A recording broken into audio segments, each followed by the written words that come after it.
परवानगी दिली सरकारचं आणि मान्य न्यायदेवतेचं आम्ही सन्मान करतो, स्वागत करतो, कौतुक करतो।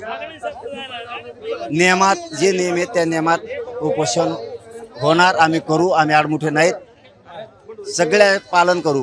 फक्त ऑर्डर मी बघितले नाही, संध्याकाळी शिवनेरीवरती गेल्याच्या नंतर बघतो आणि त्याच्यावर सविस्तर बोलतो। नियमात 5,000 त्यांनी सांगितलेलं आहे, पण इथेच 15-20 हजारापेक्षा जास्त लोक आहेत, तेवढ्याच गाड्या दिसत आहेत, हे कसं तिथं शक्य होणार? शिवनेरी गडावरती गेल्याच्या नंतर आम्ही सगळं व्यवस्थित ठरवतो, काही अडचण नाही।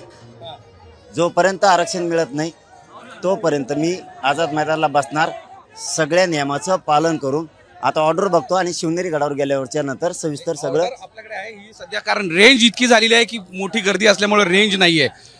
तर मग एकच दिवसाची परवानगी आहे ना? मग तेच म्हणलं, एका दिवसात अंमलबजावणी देणार का?